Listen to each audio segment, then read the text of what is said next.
সার্বিয়ার ভিসার ক্ষেত্রে মূলত শিক্ষাগত যোগ্যতার কোনো সার্টিফিকেট লাগে কিনা? বর্তমানে এজেন্সিতে ফাইল জমা দিতে গেলে অনেকের কাছে কিন্তু শিক্ষাগত যোগ্যতার সার্টিফিকেট চাইতেছে। তো সেক্ষেত্রে যাদের সার্টিফিকেট নাই তারা কি সার্বিয়াতে আসতে পারবেন কিনা? বা সার্টিফিকেট না থাকলে কোনো সমস্যা হবে কিনা? এই বিষয়টা নিয়ে আজকের ভিডিওতে কথা বলবো।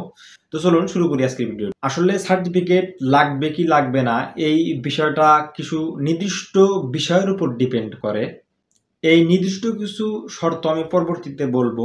তো প্রথমত আমি বলি যে আমার ক্ষেত্রে আসলে শিক্ষাগত যোগ্যতার বা এডুকেশনাল কোনো সার্টিফিকেট আসলে লাগছে কিনা। যখন আমরা 2023 সালের মাঝামাঝির দিকে ফাইল সাবমিশন করতে যাই তখন কিন্তু এজেন্সি থেকে এরকম কোনো কথা বলে নাই যে আপনাদের কোনো এডুকেশনাল সার্টিফিকেট লাগবে। তবে বর্তমান ফাইল জমা দিতে গেলে দেখা যাচ্ছে যে অনেকজনের কাছে এডুকেশনাল সার্টিফিকেট চাইতেছে। তো সেক্ষেত্রে অনেক ভাই আমার কাছে প্রশ্ন করেছেন আমার ইনবক্সে। তারা বলতেছেন যে ভাই আসলে মূলত সার্টিফিকেট লাগে কিনা, আমার এজেন্সি আমার কাছে সার্টিফিকেট চাইতেছে বা আমার সার্টিফিকেট নাই, সেক্ষেত্রে আমি কিভাবে সার্বিয়াতে যাব বা আদৌ যেতে পারবো কি না। তো প্রথমত আমি আমার অভিজ্ঞতাটা শেয়ার করলাম যে আমার ক্ষেত্রে কোনো সার্টিফিকেট চাই নাই বা আমার ক্ষেত্রে কোনো সার্টিফিকেট লাগে নাই। এবার বলি নির্দিষ্ট কিছু শর্ত, যে শর্তর কারণে আপনার সার্টিফিকেট প্রয়োজন হবে। দুইটা বিষয় আছে এখানে। প্রথমত বিষয় হচ্ছে স্পেসিফিক জব বা নির্দিষ্ট কোনো চাকরিতে যদি আপনি সার্বিয়াতে আসেন সেক্ষেত্রে আপনার সার্টিফিকেট লাগবে। যেমন চাকরিগুলো হচ্ছে আপনি যদি ইঞ্জিনিয়ারিং হিসেবে আসেন বা ইঞ্জিনিয়ার হিসেবে সার্বিয়াতে আসেন, এছাড়া ইলেকট্রিশিয়ান হিসেবে সার্বিয়াতে আসেন, তাছাড়া আপনি শিক্ষকতা করার জন্য সার্বিয়াতে আসেন, সেক্ষেত্রে আপনার একাডেমিক যে সার্টিফিকেটগুলো আছে সেক্ষেত্রে আপনার কাছে যাওয়া লাগতে পারে। এছাড়াও দেখা যায় যে অনেক সময় ভিজিট ভিসার ক্ষেত্রে আপনার দক্ষতা দেখানোর প্রয়োজন হয়, সেক্ষেত্রে আপনার কাছ থেকে সার্টিফিকেট চাইতে পারে। এছাড়াও যদি আপনি কোনো একটা ভার্সিটিতে পড়তে আসেন সার্বিয়ায়, সেক্ষেত্রে আপনার কাছে সার্টিফিকেট চাইতে পারে। এটা হচ্ছে প্রথম বিষয়, যে আপনার স্পেসিফিক জব বা নির্দিষ্ট কোনো কারণে, বা আপনি যদি নির্দিষ্টভাবে ব্যবসা করতে যান নিজে নিজে, সেক্ষেত্রে আপনার সার্টিফিকেট লাগতে পারে। এটা হচ্ছে প্রথম বিষয়, যে কি কারণে সার্টিফিকেট লাগবে। দুই নাম্বার যে বিষয়টা সেটা হচ্ছে আপনার কোনো বিষয়ে যদি স্কিল থাকে। সাপোজ আপনি একটা বিষয়ে আপনার স্কিল আছে, সেহেতু আপনার সেখানে হয়তোবা আপনার একাডেমিক যে সার্টিফিকেটগুলো আছে সেগুলো দাখিল করা আছে। তো যখন দূতাবাসে ভিসা করার জন্য যাইবেন, সেই কাজের জন্য দেখবেন যে আপনার অভিজ্ঞতা আছে, দূতাবাস দেখবে যে আপনার অভিজ্ঞতা আছে। তো সেই অভিজ্ঞতার উপরে বেসিস করে আপনি ভিসা নিতেছেন। তো সেই অভিজ্ঞতার জন্য আপনাকে অবশ্যই সার্টিফিকেট প্রয়োজন। সেই সার্টিফিকেট আপনাকে অবশ্যই দাখিল করতে হবে বা দেখাতে হবে। তো এটা হচ্ছে দুই নাম্বার কারণ, যে আপনার যদি কোনো বিষয়ে অভিজ্ঞ হন বা আপনার অভিজ্ঞ শ্রমিক হন, সেক্ষেত্রে আপনার ক্ষেত্রে সার্টিফিকেটের প্রয়োজন আছে। তবে এখানে প্রশ্ন আছে, অনেক ভাই আমাকে বলতে পারেন যে ভাই আমরা তো নন স্কিলে যাইতেছি, আমাদের কোনো অভিজ্ঞতা নাই বা আমরা কোনো কিছু জানি না, তো সেক্ষেত্রে এজেন্সি আমাদের কাছ থেকে কেন চাইতেছে যে আমাদের সার্টিফিকেটগুলা। তো এই বিষয়টা একটু ক্লিয়ার করবেন। এখন আসি এই বিষয়ে। দেখেন ভাই, প্রথমত যখন আপনি আপনার এজেন্সিতে হয়তো বা পাসপোর্ট জমা করতে চান, তো আপনার এজেন্সি ডকুমেন্ট হিসাবে এই সার্টিফিকেটগুলো রাখতে পারে।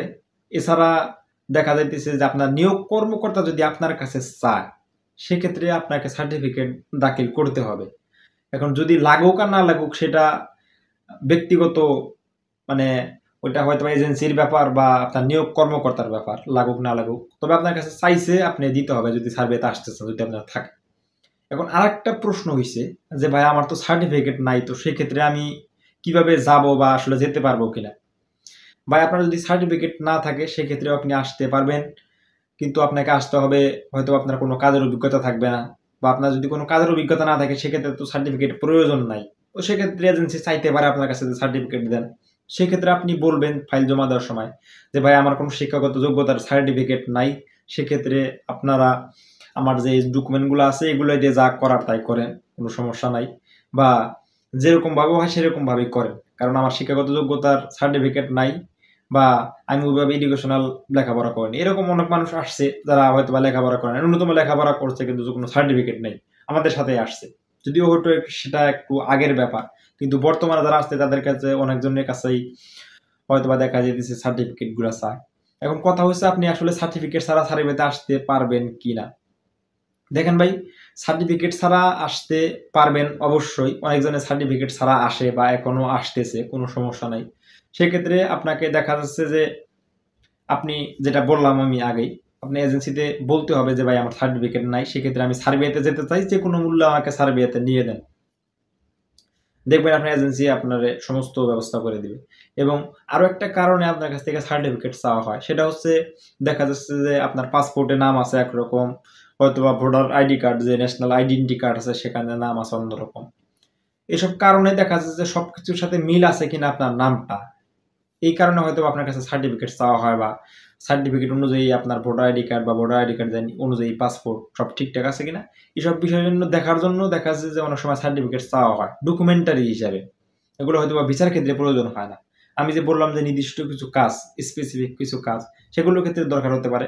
কিন্তু আপনার যদি কোনো অভিজ্ঞতা না থাকে, মানে আনস্কিল, সেক্ষেত্রে আপনার কোনো প্রয়োজন নাই সার্টিফিকেটের।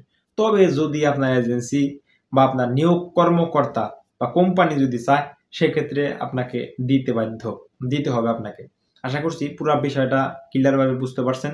এবং সেই সাথে যাদের সার্টিফিকেট নাই তারাও আসতে পারবেন, কোনো সমস্যা নাই, কোনো চিন্তা ভাবনার কোনো কারণ নেই।